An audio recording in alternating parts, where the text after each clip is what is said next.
ದಿನನಿತ್ಯದ ಅವಶ್ಯಕತೆಯಾಗಿರೋ ಹಾಲು, ತರಕಾರಿ, ಸೊಪ್ಪು, ಹೂವು, ಹಣ್ಣು ಇವುಗಳೆಲ್ಲದರ ಜೊತೆ ಜೀವನದ ಭಾಗವಾಗಿದೆ ದಿನಪತ್ರಿಕೆಗಳು, ಅಂದರೆ ನ್ಯೂಸ್ ಪೇಪರ್ಸ್.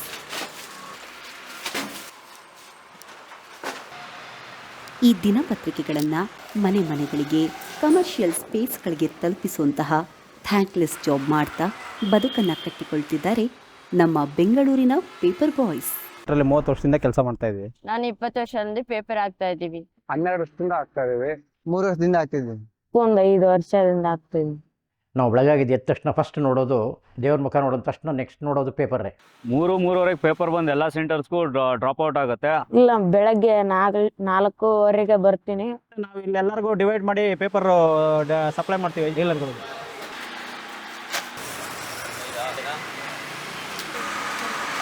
ಸಪ್ಲಿಮೆಂಟ್ಸ್ ಇದ್ರೆ ಸಪ್ಲಿಮೆಂಟ್ಸ್ ಹಾಕೋತೀವಿ. ಸಪ್ಲಿಮೆಂಟ್ಸ್ ಇಲ್ಲ ಅಂತಂದ್ರೆ ಅಕಸ್ಮಾತ್ ಯಾವುದೋ ಪಾಂಪ್ಲೆಟ್ಸ್ ಏನಾದ್ರು ಬಂತು ಅಂದರೆ ಪಾಂಪ್ಲೆಟ್ಸ್ ಇನ್ಸರ್ಟ್ ಮಾಡಿ ಆಮೇಲೆ ಪೇಪರ್ ಜೋಡಿಸ್ಕೊಂಡ್ಬಿಟ್ಟು ನೀಟಾಗಿ ಇಕ್ಕೋತೀವಿ ಸರೌಂಡಿಂಗು.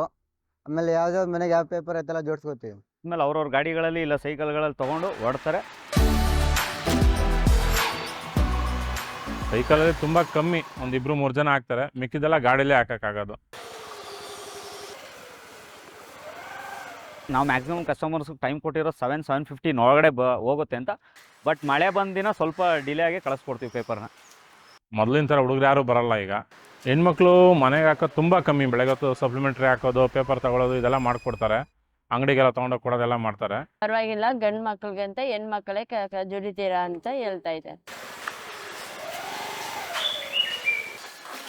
ಅವು ಬ್ಯಾಗ್ ಬಿಟ್ಟಿರ್ತಾರೆ ಕೆಲವೊಂದು ಕಸ್ಟಮರ್ಸು, ಕೆಲವೊಂದು ದಾರ ಕಟ್ಟ ಎಸಿತೀವಿ, ಇಲ್ಲ ಹಾಗೆ ಎಸಿತೀವಿ. ಬಟ್ ಕೆಲವೊಂದು ಕಸ್ಟಮರ್ಸು ಬೆಳಗ್ಗೆ ನೀರು ಹಾಕಿರ್ತೀವಪ್ಪ, ಇಲ್ಲ ಅಂದರೆ ಅಲ್ಲೇ ಬಂದು ಮೆಟ್ಲಲ್ಲೇ ಇದರಲ್ಲಿ ವಿಂಡೋಸಲ್ಲೇ ಇಡಬೇಕು, ಡೋರ್ಗೆ ಸಿಗಿಸ್ಬೇಕು ಅನ್ನೋ ಕಸ್ಟಮರ್ಸ್ ಇದ್ದಾಗ ಅದನ್ನು ಅವ್ರು ಹೇಗೆ ಬೇಕೋ ಅದೇ ರೀತಿಲಿ ನಾವು ಪೇಪರ್ನ ಕಸ್ಟಮರ್ಸಿಗೆ ತಲುಪಿಸ್ತೀವಿ.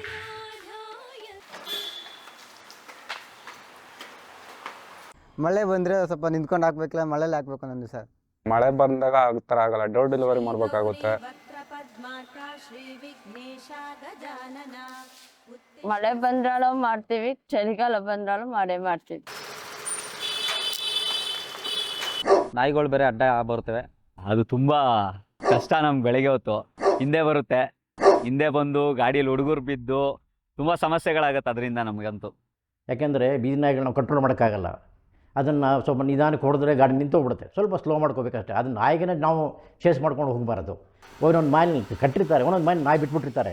ಬೆಳಗ್ಗೆ ಆದ ತಕ್ಷಣ ನಾಯಿನ ಮನೆ ಒಳಗೆ ಕಟ್ಕೊಳ್ಳೋದು, ಇಲ್ಲ ಅದಕ್ಕೆ ನಾಯಿ ಕೇಜ್ ಇರುತ್ತೆ ಅದರೊಳಗೆ ಇಟ್ಕೊಳ್ಳೋದು, ಗೇಟ್ಗೆ ಒಂದು ಪೇಪರ್ ಸಿಕ್ಸೋಗೆ ಒಂದು ಬಾಕ್ಸ್ ಹಾಕೋದು, ಏನೋ ಒಂದು ಅನುಕೂಲ ಮಾಡಿ ಇಡಬೇಕು. ಕಸ್ಟಮರ್ ರೆಸ್ಪಾನ್ಸ್ ಎಲ್ಲರದು ಒಂದೇ ಥರ ಇರಲ್ಲ. ಕೆಲವೊಂದು ಕಸ್ಟಮರ್ಸು ಕೂರಿಸಿ ಕಾಫಿ ತಿಂಡಿ ಎಲ್ಲ ಕೊಟ್ಟು ಆಮೇಲೆ ಬಿಲ್ ಕೊಡ್ತಾರೆ. ಕೆಲವೊಂದು ಕಸ್ಟಮರ್ಸು ಪೇಪರ್ ಬಿಲ್ ಕೊಡಬೇಕಾದ್ರೆ ಅವತ್ತು ಬಂದಿಲ್ಲ ಇವತ್ತು ಬಂದಿಲ್ಲ ಅಂತ ಕಂಪ್ಲೇಂಟ್ಸ್ ಇರುತ್ತೆ. ಹೆಲ್ಮೆಟ್ಗಳು ಹಾಕ್ಕೊಂಡು ಬರೋದಿಲ್ಲ ಹುಡುಗರಿಗೆ ನಾವು ಹೇಳಿರ್ತೀವಿ, ಹೆಲ್ಮೆಟ್ ಹಾಕ್ಕೊಂಡು ಯೂಸ್ ಮಾಡಿ, ಯಾವುದೇ ಕಾರಣಕ್ಕೂ ಫಾಸ್ಟಾಗಿ ಹೋಗಬೇಡಿ, ನಿಧಾನಕ್ಕೆ ಹೋಗಿ ಅಂತ. ಆದರೆ ಅದಕ್ಕಿಂತ ಮುಂಚೆ ನಿಮ್ಮ life is too much precious. Paper ಹಾಕೋರಿಗೆ ಇನ್ಶೂರೆನ್ಸಸ್ಸು ಮತ್ತು ಈ ಥರ ಯಾವ್ದಾದ್ರು ಗಾಡಿಯಲ್ಲಿ ಹುಡುಗ ಬಿದ್ದಾಗ, ಇಲ್ಲ ನಾಯಿಗಳಿಂದ ಏನಾರು ಹೆಚ್ಚು ಕಮ್ಮಿ ಆದಾಗ ಯಾವುದು ಇನ್ಶೂರೆನ್ಸ್ ಆಗಲಿ ಯಾವುದೇ ರೀತಿ ಏನೂ ಇದಿಲ್ಲ ನಮಗೆ.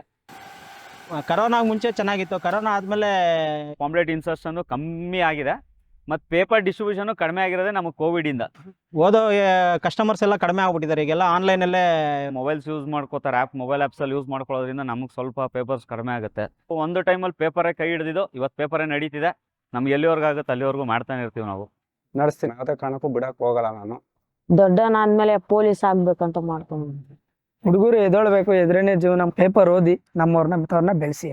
ನಮಗಾಗಿ ಬಿಸಿಲು, ಮಳೆ, ಚಳಿಯಲ್ಲೂ ಕೂಡ ದುಡಿತಾ ಇರೋಂತಹ ನಮ್ಮ ಬೆಂಗಳೂರಿನ ಪೇಪರ್ ಬಾಯ್ಸ್ಗೆ ಇನ್ಮೇಲಾದರೂ ಥ್ಯಾಂಕ್ಸ್ ಹೇಳ್ತೀರಾ ತಾನೇ?